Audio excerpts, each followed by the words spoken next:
Welcome to Courageous Parenting Podcast, a weekly show to equip parents with biblical truth on raising confident Christian kids in an uncertain world. Hi, I'm Angie from Courageous Mom. And I'm Isaac from Resolute Man. We've been married 19 years and have seen the fruit in raising our 8 kids biblically, based on the raw truth found in the Bible. We can no longer let the culture win the hearts of children. Too many children from Christian families are walking away from the faith by age 18, and it doesn't have to be this way. It shouldn't be this way. Join us as we start an important conversation about effective parenting in a fallen world.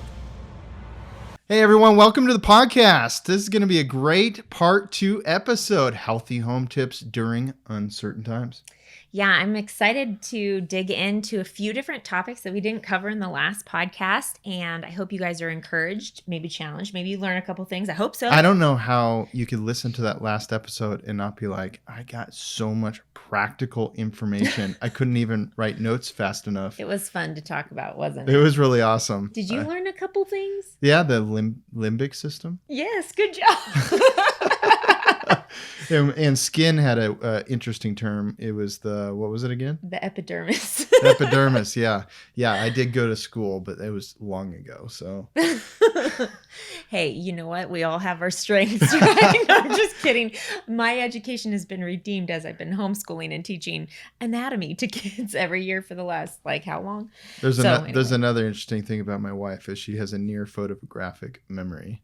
So. Yeah, that is actually true. It's like a database. My head has a hard time turning off at night sometimes. Okay, anyway. So we talk until 1 a.m.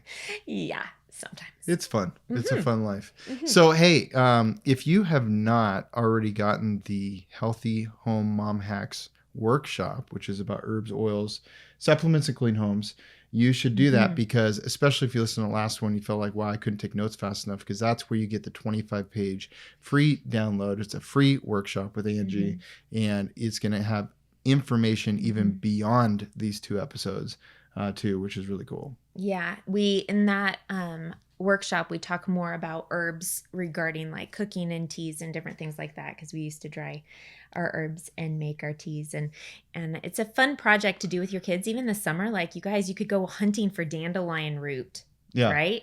And you could make dandelion root tea with your kids, which is good for digestion. There's a little. Here she goes. Here she goes. So hang on. So where do you get this in the rest of the resources and everything we talk about? CourageousParenting.com. Hit the menu. It's the little 3, they call it a hamburger icon, which is on a mobile. I didn't know that, but it does look like that. Yeah. So you hit that, and then you hit the podcast, and you hit on this episode or the previous one, and both of them will have a link to register for that free workshop and get that free download. Yeah, that's right. And all the other resources and notes. Yeah. So in the last podcast, we thought we'd just do a short little recap in case you didn't listen to the podcast. Let's say people are listening to this one first and they're sure, they both stand not really aware on their own. Yeah. So that's good. For sure they do. But I think that the last podcast was, there was some really good stuff in there, just as we got talking about the importance of knowing your kids and studying them, and how when you are being proactive and knowing how they're the things that are bugging them. For example, if they have intolerances or allergies, right? If that goes unchecked for a long time, which can happen, right? Yeah. Then you might not have as much compassion for your kids when they are having a hard time and they're just losing their cool, right? Well, have we asked, do they have a headache? Do they even know how to describe that kind of thing? And so I really believe that the last podcast we talked to is revolutionary for parents if they have not really thought about maybe that being one of the triggers that is pushing their kids to maybe have meltdowns regularly, right? Yeah. Because we did experience that with one of our kids, and we didn't talk about that very much in the last podcast, but we experienced that with one of our kids when he was really young. He had an intolerance to dairy. Yeah. And when we detoxed him, it was incredible, the difference. Incredible. He literally, you guys, he detoxed, lost 15 pounds in a few weeks because he was drinking 1.5 gallons of raw milk a week, and he was dairy intolerant. So his gut was just a mess all the time, and he thought it was his normal. He was in pain, and he was really disobedient, and it was really difficult. He couldn't make eye contact, and that was the hardest part for me. That transformed He was able to Everything. focus more and look at mommy in the eyes, and we were able to talk So calmly. your kid might Yeah. not have that same situation, but there's lots of different possible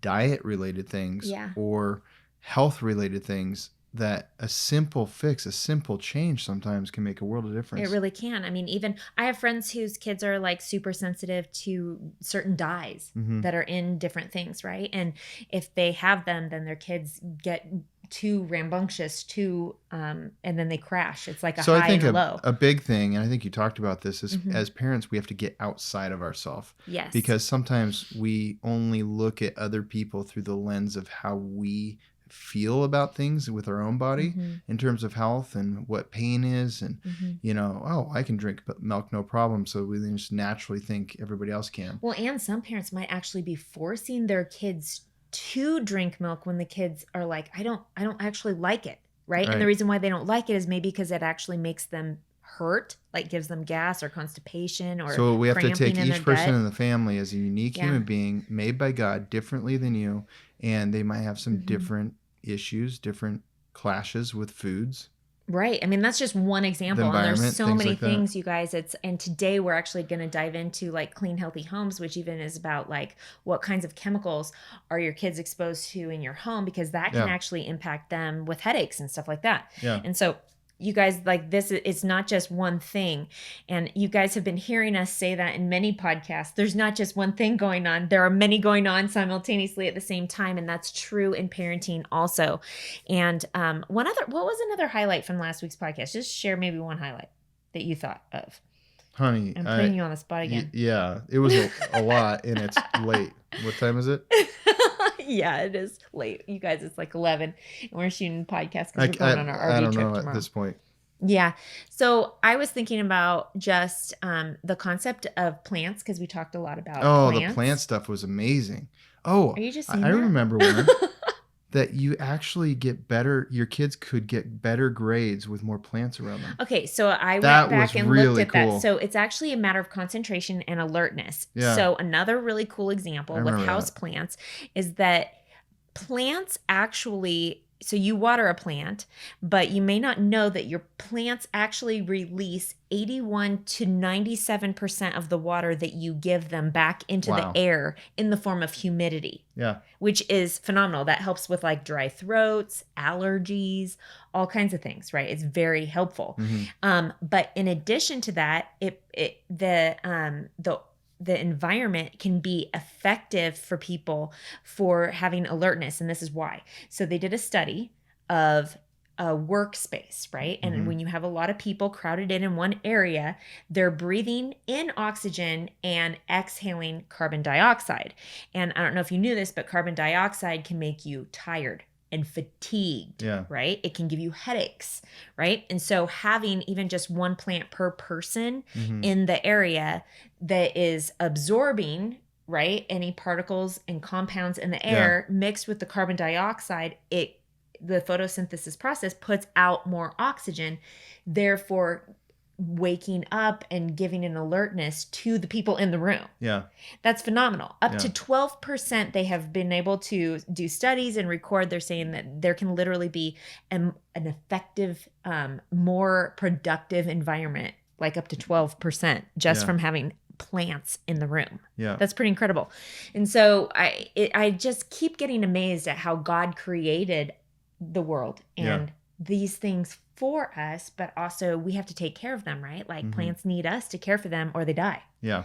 And that can be a really fun project that you can do with your kids. So in the last podcast at the end, I started sharing a little bit about some of my favorite plants. And I think I only went into 3. And then I was talking to a friend today and she was like, well, what other plants, Angie? I actually have those 3 plants. So I thought I would share them with you again in this podcast. My number 1 all-time favorite house plant that I think every family should have is an aloe vera plant. Oh, yeah. They're super simple to take care of. Yeah, I grew up with my mom having those. Yeah, I did too. And my grandma. And when your kids get a scrape, you can literally cut off the little part of the aloe vera plant. You can use the aloe gel directly on the cut. You can use it to make you can make sanitizer. Actually, you can mix it with essential oils and make salves with it. It's very soothing for sunburns, right? It's used for so many things, but you guys, they're kind of hard to kill. They're awesome because they don't die. A good place to put an aloe vera plant is by a kitchen sink or by your shower or bathtub because they like humidity. And I would just encourage you, if you do start getting into house plants, don't just go out and buy a bunch of plants, bring them home, and not do any research on them. You actually need to know how to take care of your plants. So some other favorites are spider plants, snake plants, ficus plants. These are all the most oxygen producing plants. And you might not know this, but some plants sleep at night. They don't put oxygen off at night. Yeah. But there are a few plants that do that would be good to have in your bedroom when you're sleeping at night, and that would be aloe vera or succulent plants. Those ones actually do emit oxygen in the night. So there's some information. So what are we talking about today? So in this podcast, we thought that we would talk a little bit about healthy diets and nutrition and that sort of thing, but also healthy, clean homes that are toxin free. I think there's some people that don't believe that's possible. I didn't believe it was possible for a while. Yeah, certain things, right? The chemicals are actually what sanitize and get things clean. But you've proven that differently to me. I was a staunch believer that you had to have chemicals. Yeah. It's interesting because I don't think you grew up with chemicals, actually. Your mom is so into organic things and natural things. Yeah. In fact, she was using essential oils. But when it comes to cleaners, I'm like, hey, Windex works. I think you just would go to the store and just buy what was there. And that's so can I just say something that you might not agree with me, and that's fine. This is my opinion. That's what this podcast is. I'm sharing some things that we've learned.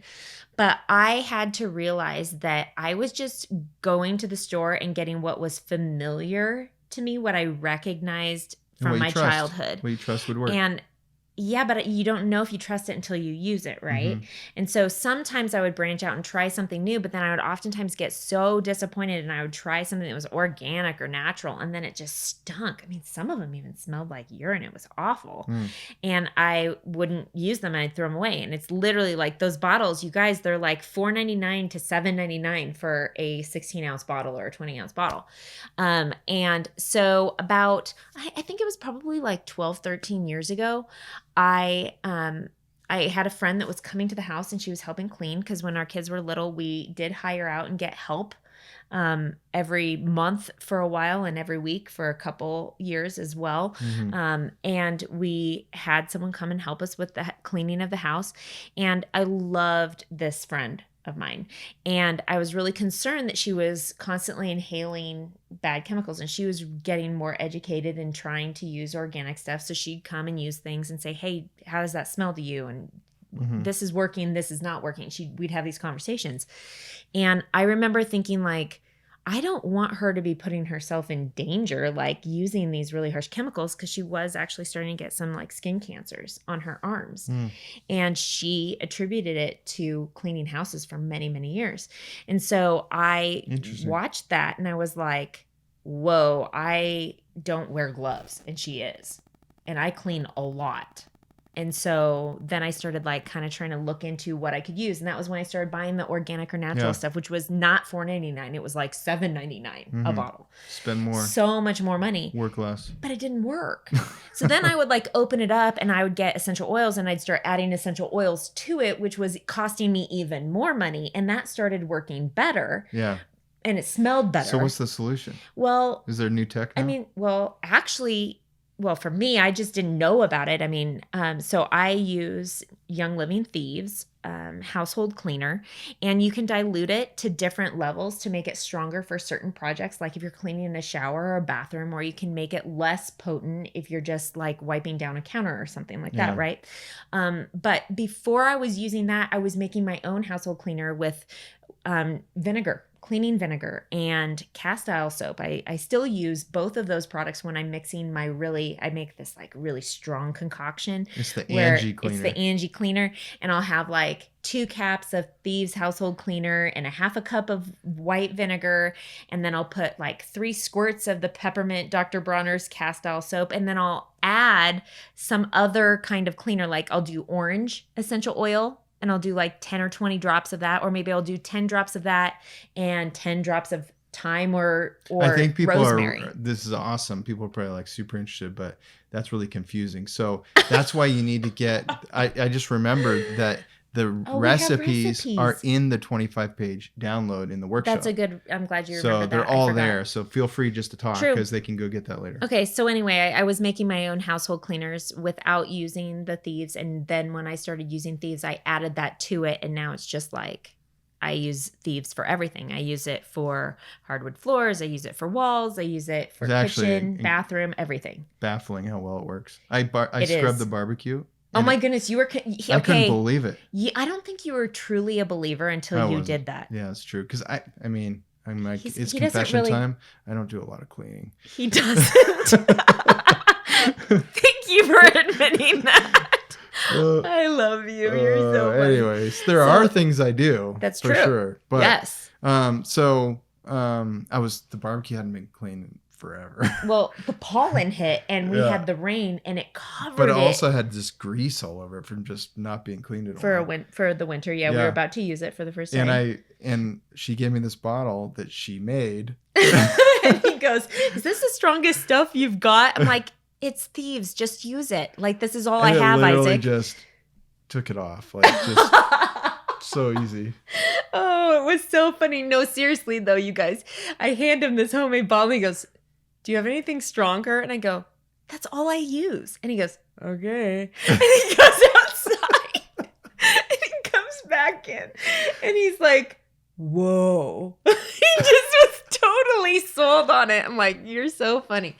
But in all seriousness, though, the great thing is I know I can hand the cleaner to my 4-year-old and use it and know that he's safe. Yeah. And I love that.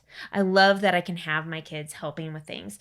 Now, in regards to like, there are actually even other tools that I've used over the years. A friend a few years ago introduced me to Norwex cloths, for example, which if you don't want to even have to use chemicals, you use hot water. It's like magic. It's crazy. And I use the Norwex, the pink glass one for all of our windows. And that's great to be able to give just a towel to Eli and the streaks are gone. Bam. The windows look amazing. And so, anyway, that's just another side tip. You could look into that. They sell them on Amazon. They're awesome. They're microfiber cloths that I don't know. There's a science behind it. Just Google it. Watch a YouTube video. You're going to be shocked. But, must have nanotechnology. No, there's something there. It actually, there's some crazy. I don't know about nanotech, but anyway, so it was a joke. We jumped into cleaning and we skipped over eating. We'll go back to eating. So we'll do cleaning first. So the thing that's important about this is that obviously we want our homes to be a clean, healthy place where our kids can grow up, where we can entertain, practice hospitality. And one of the things that when we were first married, I didn't really know how to clean. I'm just going to say it, which some people might go, "What do you mean you don't know how to clean? It's not hard, Angie. You just get chemicals and paper towels and you wipe things," right?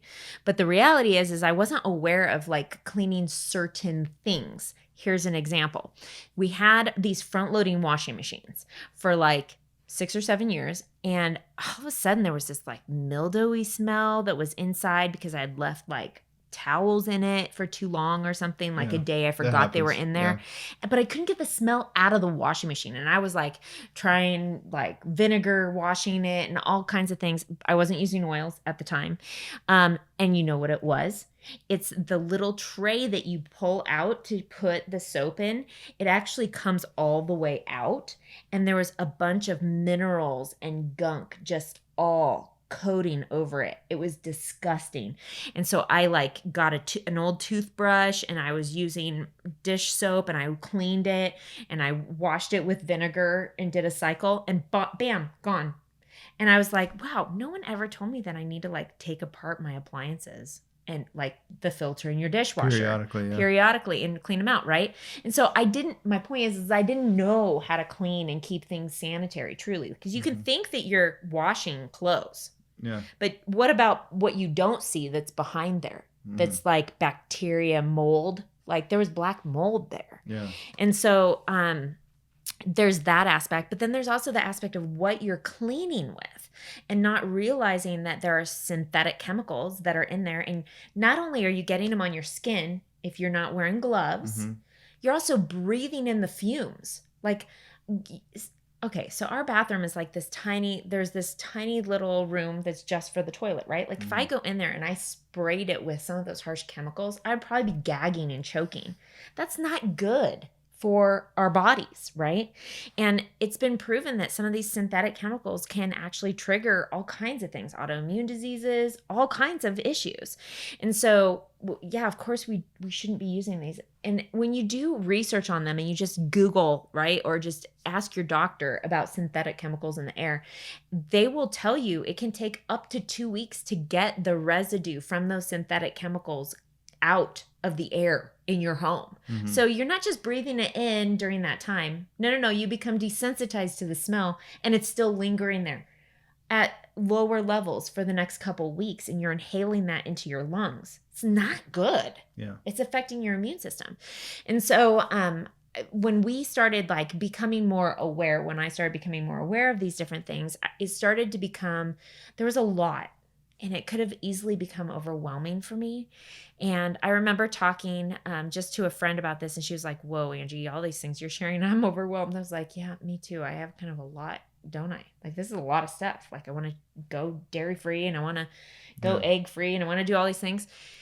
And you know what it dawned on me is that you just have to pick your battles. I remember you were grinding your own wheat and making your own bread. And that was one that you stopped fighting. I did after about 6 years. And you know what? Honestly, actually, that was a lot of work. There was also, I used to drive 45 minutes one way to go pick up raw milk, right? Because I didn't want the... Next to that one. Yeah, that one lasted about a while. That was a few years. But I just couldn't justify it anymore, piling all the kids in the car and driving for an hour and a half to get milk every week. And so, like, you just have to pick your battles. You have to evaluate the season of life that you're in and be okay and pray about it. Like, I just had to come to that place and go, you know what? Is this really worth it? I mean, I'm doing my best. The Lord knows that. And walk in grace, right? You just do your best. And so I just want to encourage you guys, as we're talking about these things, some of the things that we bring up, you might be like, well, this is a lot maybe to a new mom. And I just want to encourage you, pick one thing that we've talked about and just start with that one thing, whether that's switching and ditching your chemicals, or maybe you buy a few house plants and you open your window. What I often tell our kids is knowledge by itself is almost useless. Knowledge with implementation changes everything. It's true. So it's really important. So you could go to college and get all that knowledge, and it's almost useless unless it enriches your life to enrich other people's lives, because you're better able to impact people. And so I think that's what you're saying here is that, hey, just a couple things could really make a big difference. Yeah. You don't have to do everything. No, you don't have to do everything. And I would definitely say, if this is something that you really do want more mentoring in or educating in, like, take advantage of our Healthy Homes Mom Hacks workshop. Reach out to me, but also try to find some older moms that maybe are living this way in your community in real life that you could ask them questions of. I want to take a moment and give you something for free, if you haven't got it already, is the Date Night One Sheet. It is a beautiful document you can download that has some key questions on it for your date night to just get in alignment about what's most important for your family. No matter what time of year, it's always important to recalibrate. You can get that by going to courageousparenting.com and subscribing to our mailing list. Also, you can get all of our show notes and everything at courageousparenting.com. And I also just want to share real quick about the Parenting Mentor Program. So many families are being transformed by going through this. It's the 6-week self-paced program with live engagement from us and even direct interaction. So if you want to join us, here's a little bit more about it. And you can find out more at courageousparenting.com. Steve and I realized that we were getting too comfortable with the world's vision of how to raise our children. What Angie and Isaac have done in creating this is literally phenomenal. This program provided awesome scripture-based teachings and just some really great practical applications. This class has just really rocked my world. It has given me a vision for not just the different things that we might focus on as parents who are trying to raise our kids biblically, like how our kids are behaving or what we're doing with discipline, but also the things of the heart. We now have a game plan to how we want to raise our children. We have so many answers to the questions that have been in our mind. It's not just these hypothetical situations, or it's not just this, here's what I think you should do. It's, let me show you where in Scripture this is. Do your legacy a favor and yourself a favor, and just do it. One of the best things that we've done this year, one of the best investments we've made this year, and I could not recommend it more. We're no longer fearing dark days ahead, but we're so excited to raise lights, to be leaders for the next generation. A lot of people have questions about dishes and the dishwasher and that aspect of cleaning. So there's a few different thoughts that I have regarding dishes. So first of all, I'm just going to flat out admit that doing the dishes is one of my least liked chores. I actually enjoy it now, but for the first really long time, I mean, probably 12 years, I did not like doing dishes. And then our kids started getting old enough to where we were and there were so many of them that we decided, we need to start dividing up some of the household chores so that the kids are contributing. And so mom's not doing everything and working super late into the night and getting up so early, all working the whole time. And I was just getting worn out. And so we started implementing different duties and teams. And some of the kids were always helping me, but it became this thing where I was like, okay, put 2 kids on each meal doing the dishes. And I realized that they were having a bad attitude doing it. And I was trying to hold them accountable to having a good attitude, yet I wasn't having a good attitude myself. And so that was one of those things that right away I knew I can't actually talk to my kids about having good attitude if I don't do it myself. Yeah. So I put myself into rotation with them to model. Yeah. And I had to pray, you guys. I prayed and said, God, help me to enjoy doing the dishes. Yeah. Would you just help me to delight in it? And so I found that putting on the worship music, singing while I'm doing the dishes, maybe even doing a little dance every here and now, it became fun. And the kids saw me delighting in something that they knew I didn't like before. And they saw that it was a choice. It was a choice that I was making. Yeah. And as I was doing it, there was one time, I don't know if I don't know where this thought came from, but I was doing a bunch of dishes and I was my mind was going towards, man, there are so many dishes here. This is so frustrating. I hate this. I literally thought that. Yeah. And in that moment I went, preach to yourself, Angie. You don't hate it. What can you be thankful for in this moment? And I know it was. I had been reading 1,000 Gifts with the kids, right? And so I was in this process of trying to look for things I was thankful for and talking to the kids about it. And I literally went, okay, what can I be thankful for? Because I'm having a bad attitude inside myself. And I thought, all these dishes represent the kids God gave me. If I didn't have all the kids that I have, then I wouldn't have all these dishes, and I need to be thankful. Yeah. And then that moved into the same perspective towards laundry. Although I've always actually really liked laundry, but I'm kind of weird like that. But the point is doing the things that you don't like and choosing to have a good attitude are the best lessons that you could teach your kids. But it takes humility. It takes digging in with them and doing it with them versus just shoving it off and having them do it all, right? And so anyway, that's one of the biggest keys to success in business life, whatever you're trying to accomplish, is the ability to get yourself to do the things you don't want to do. Yeah. And to do it has helped me a lot over the years. Do them ahead of time and urgently without procrastination and get them done. Now, as far as when it comes to dishes and soap, I think it's important that we recognize that there's residue from the soaps that we use that get left on the dishes and different things like that. And of course, there was a season where BPA was the big thing, be careful, warnings, don't have plastic. And I remember when that happened, I don't remember how many kids we had, maybe 4. And I remember going, oh my goodness, I need to get rid of all my plastic. It's bad for my kids and can cause all these health issues, right? There was this thing. And so instead of going out and buying brand new glass, I tried to be frugal because I actually really it's like a game to me to try to save money. And I did get rid of my plastic. I donated it, I think. And then we went garage selling and we found old school Pyrex and glass dishes. And we've never really turned around. Like, we have mainly glass. We have a few of the new ones, new plastics for the babies that are clean. But that's an important thing. Like, just being aware of these different teratogens that can potentially trigger things in your kids, trigger headaches, trigger attitude, mood issues, health issues, all kinds of things. Another big one is laundry. Having a routine for laundry can be really important for moms. This is actually something I think every mom needs to have. Kind of like dishes, we have a routine for dishes. You know what's so cool is just seeing how young our kids are when they're doing their own laundry.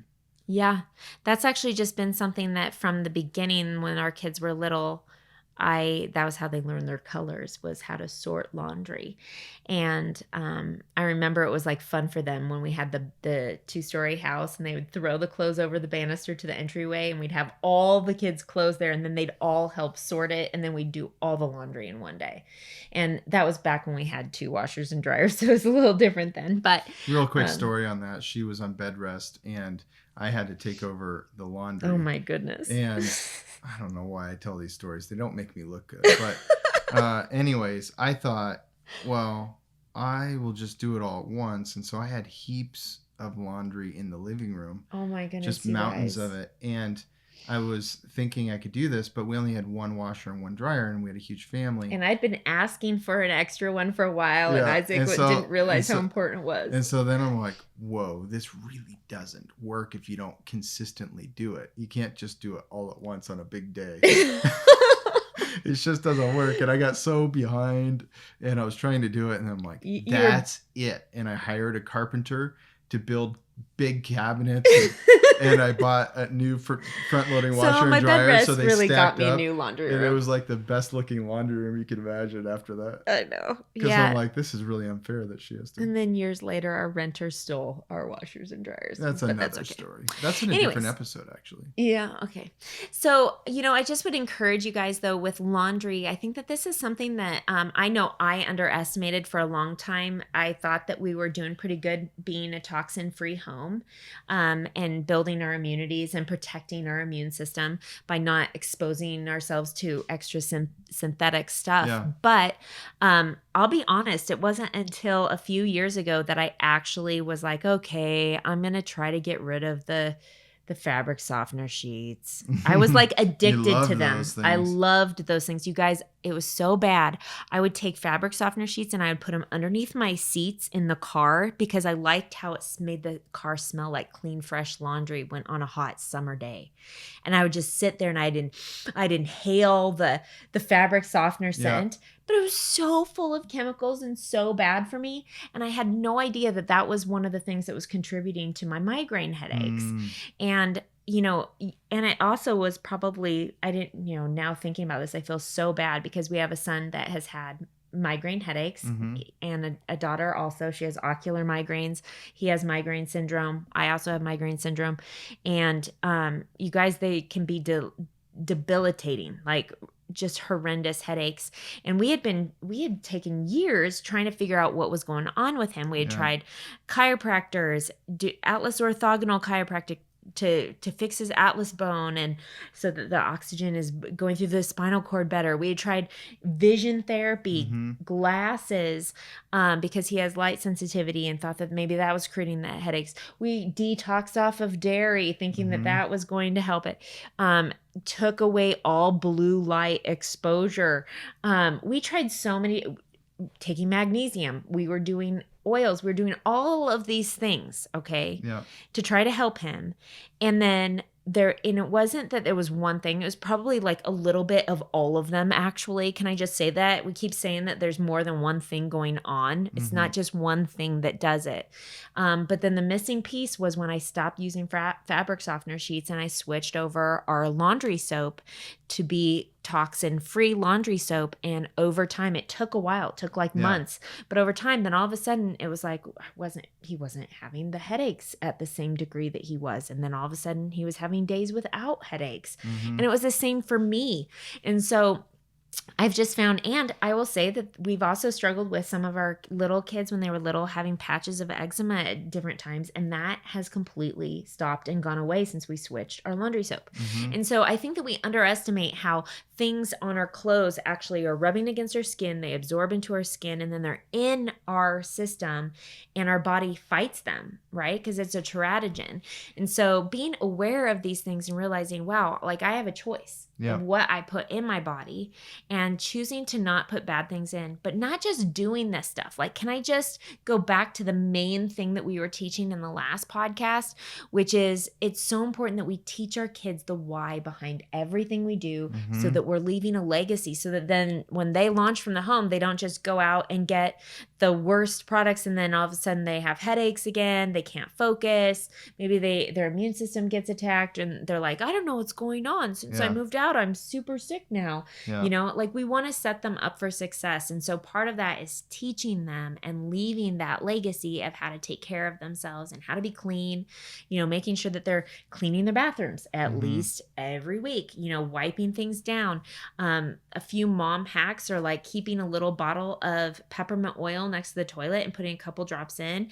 And just flushing the toilet with the peppermint oil, that can help to keep it clean on a regular basis, right?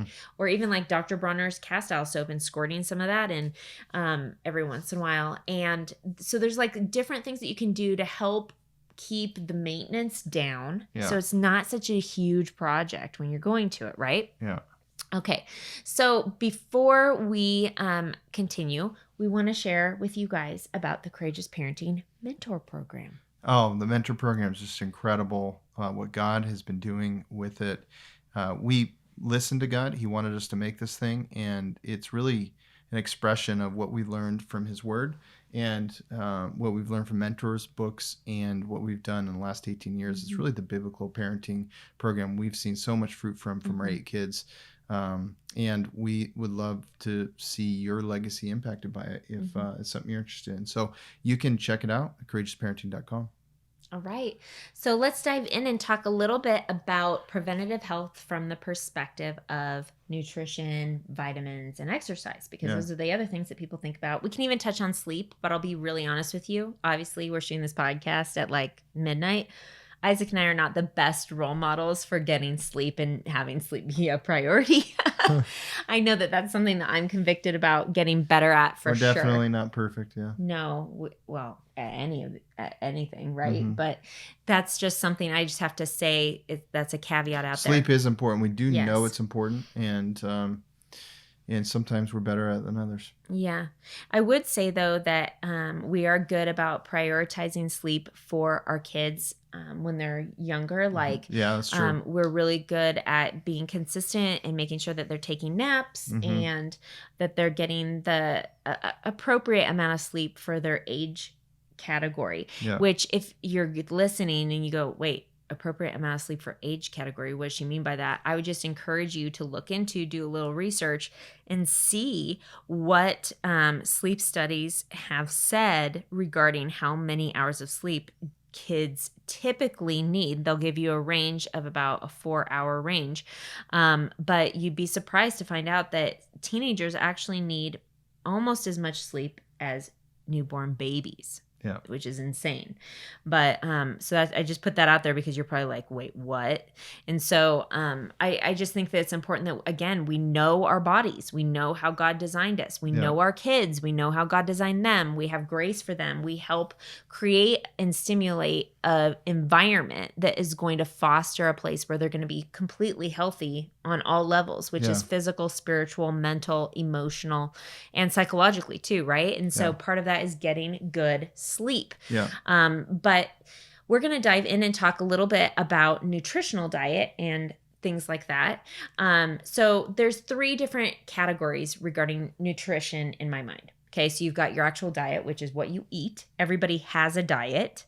And so our kind of philosophy has been good things in, keep bad things out as much as possible. So I'm just going to share with you guys a few of our Tolpin family ways. you by no means have to do these. I'm just going to share with you what some of our things have been with our kids, especially when they were younger. So we do absolutely no sugar with our kids until they're 18 months, unless Isaac tries to slip them a spoon of ice cream. I have made a couple mistakes. He likes to go, hey, do you want a little spoon of ice cream? And it's like a joke between us. To be the first one to introduce something really special. He's so funny. But typically we're like no sugar till 18 months. We don't drink juice. We did make that mistake with our first 2 kids a lot. And then we just realized like, wow, there's so much sugar in juice. I mean, there are some exceptions sometimes, but it's not a regular thing. Yeah. And so that's exactly what I was going to say. We have special occasions, but as far as like a daily thing, we don't do like juice every single day. Although we do juice fruits and vegetables, juicing, and we do that, and we do smoothies, and one of those 2 things typically does happen on a pretty often basis, like 4 to 5 days a week. But that's different than the juice that you buy that has a ton of sugar in it. Okay. Another one of our things is to not eat too many filler snacks, especially when it's super close to meals. I'm kind of a stickler for kids not eating like an hour and a half around a meal, unless they're going to eat real food. And even at that, I'm pretty much like, no, we're going to eat. So that's been something that we have had as a Tolpin family way. Another one is we try to stay away from fast food. And I know that like, obviously that's a hard one for a lot of people. It was super hard for us actually for a while. Isaac probably wasn't aware of this because he was working so much, but even when I was like out and about with the kids, going to swimming lessons, driving past Starbucks, going to Starbucks, and the kids, if a mom's going to get something, everybody wants something. I saw the would just fall in. Yeah. And so I struggled with that, right? I didn't want to get myself something and not get other people something. I didn't want to be special in that way. I don't know. I just didn't want to leave the kids out because they would ask. And it's kind of a wimp in that kind of regard, you might be thinking. But we don't do fast food anymore, really, unless we're traveling. It's very, very rare. And I will just share something with you. When it was actually on our RV trip about 3 years ago that my conviction for this grew even more. And you're probably thinking, wait, what? She was on a 3-month RV trip and they didn't eat fast food. And we did eat fast food a few times, but we were very careful about where we went. And we tried to get the healthiest thing on the menu. And even at that, what we noticed, this is why my conviction is pretty strong now. What we noticed is that when we would eat fast food, somebody would get sick within a few days. Yeah. And so because their bodies weren't used to it. And when you're not used to it, it doesn't sit well. It isn't necessarily the healthiest for you. Some places it's not even real food.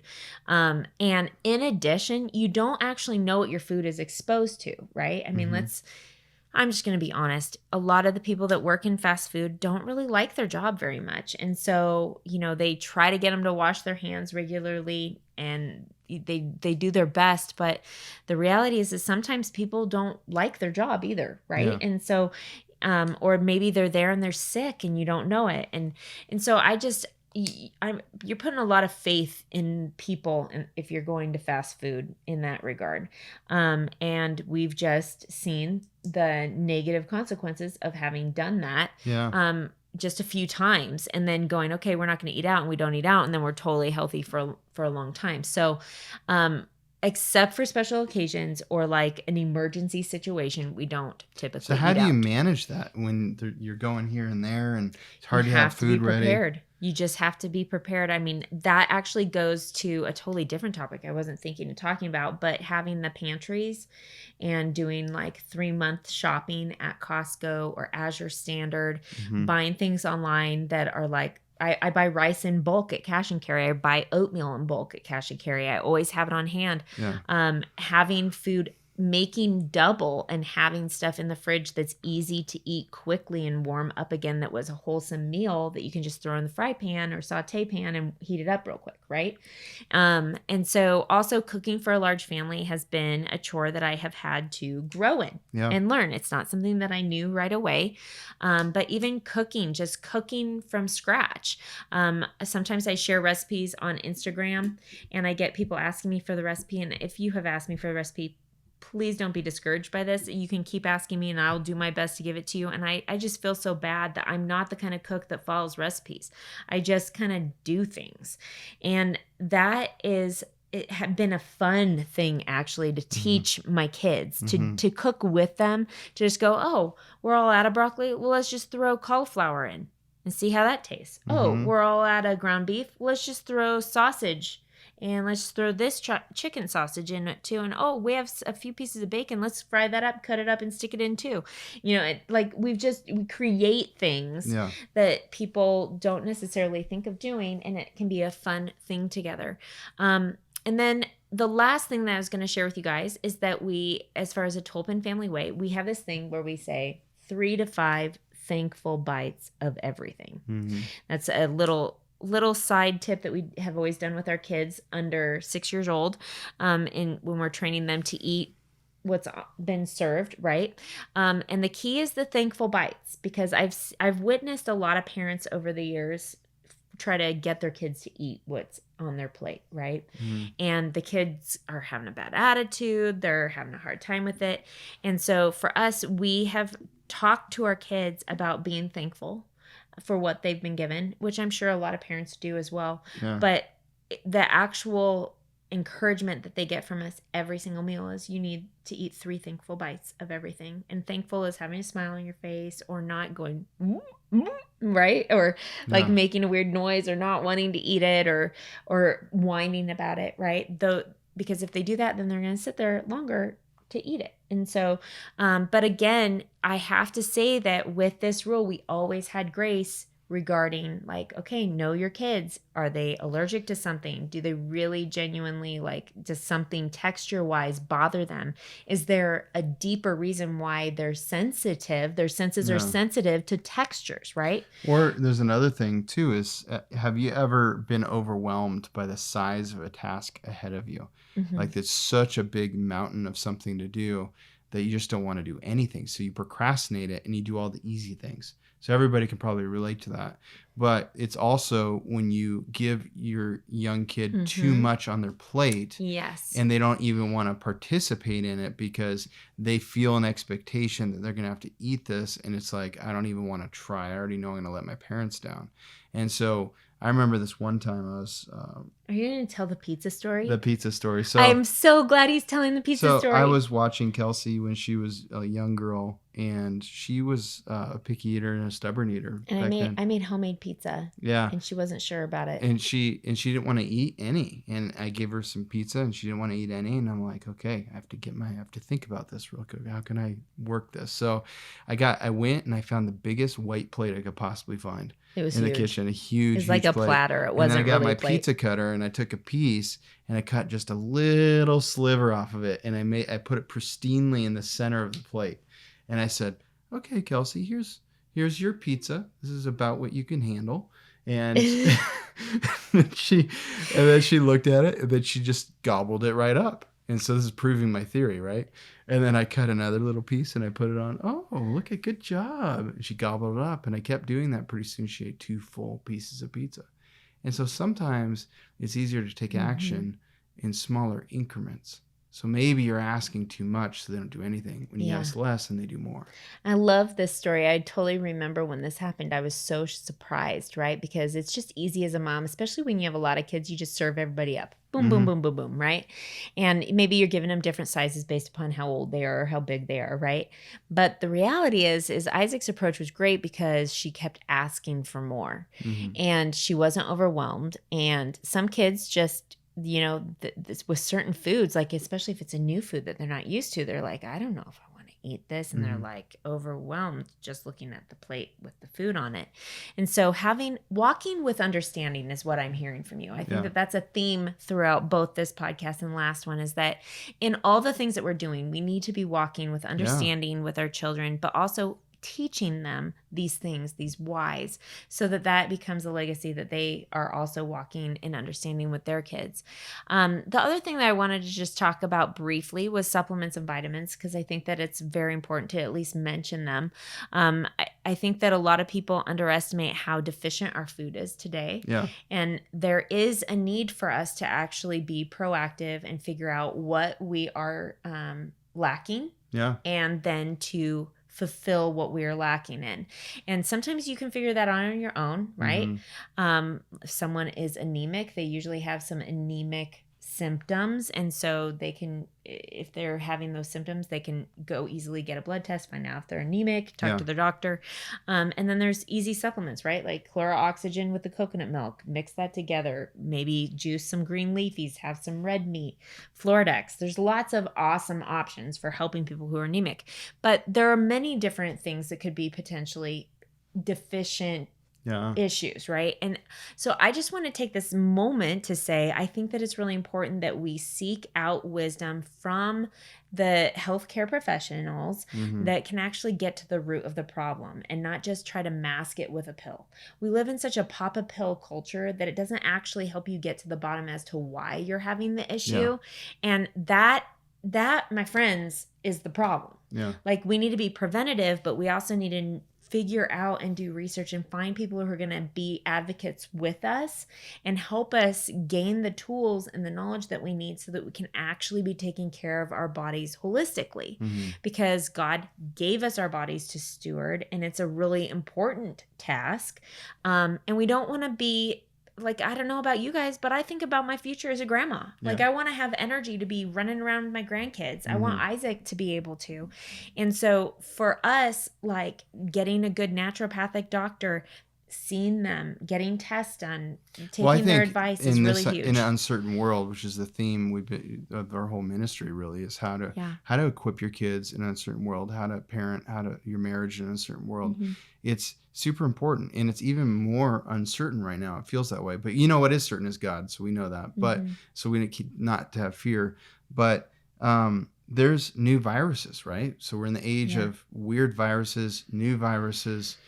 Increasing numbers of these things. And, we need to be preventative. We need to be ready. We need to optimize our bodies and have them as healthy as possible, not as an idol, but for the purpose of being equipped and ready for the viruses and challenges that come. That's right. Why not? Why not give our best to stand up against these things? That's right. And it's really giving our kids the best too, right? Because we know that the family suffers when mom and dad are not doing well, right? And you brought up something that's super important that I think is just we talked about this in the first podcast, not making idols out of any of these things, right? But people can easily make an idol out of their health, out of exercise, out of their diets. And that is actually something we need to evaluate in ourselves and go, okay, what are my kids watching? Like, do they think that it's more important for mom to go work out at the gym than it is to meet with them and read the Bible? Like, is it this thing that, like, they get angry about if they miss it? Because if there are any symptoms like that, we need to be honest, and we need to crucify that idol, because God is a jealous God, and we need to keep our priorities straight, and also recognize that we need to evaluate things and go, okay, is this eternal? Right. And so having that perspective, and I know that for me, like, I'll be honest, like, I really struggle with right now, in the last like 6 or 7 years, I've struggled with making workout time a priority for me. And I appreciate that it became a priority for my husband, because he was my accountability and my encouragement to be able to do that, in the sense of going, hey, Ange, I know that you used to love to do this. I know this is helpful for you. I want to help you to be able to do this. And I think that it's important that we do that for each other. But one of the ways that Isaac helped me to do that was to find someone that could come over and work out with me at home and teach me things that I can be doing at home every day. And so, and there are many personal trainers that are out there, but I think finding somebody that you can meet with locally is a really cool thing. So if you are local to Central Oregon and you're looking for someone, just reach out to me. I'm happy to point you in the right direction. But I think that that's been a huge thing for me in regaining strength. But also, like, it's good for my kids to see me working out, actually. It's huge for their future, right? Like, and I used to do it when they were young, teaching aqua aerobics, but then also I would go to the gym like 4 or 5 days a week, and we would get a babysitter, and we were able to afford that. Some people are not able to afford it, right? But maybe they have family that lives nearby. There are things that you can do, but you just need to communicate with your spouse. Make priorities, check your season of life, count the costs, and pick your battles, right? And then be really purposeful with those battles. And God will bless your efforts. I just know he will.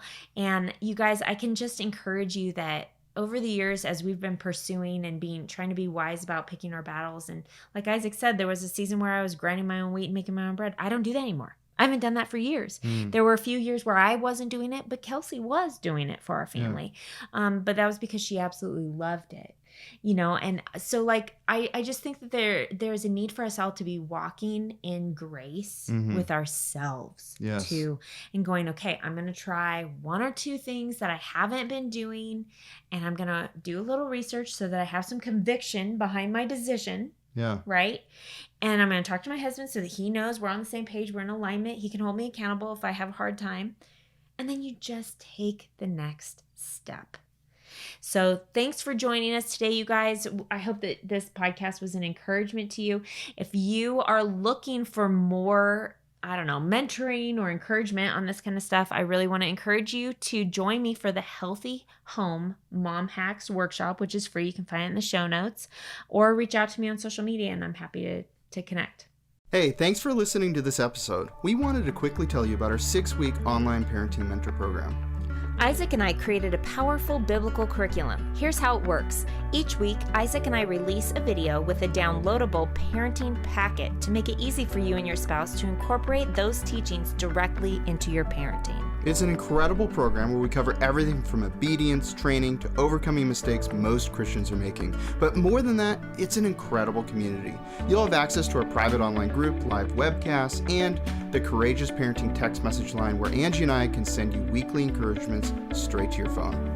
If you're interested in joining our next online parenting mentorship program, secure your spot now at courageousparenting.com. That's courageousparenting.com.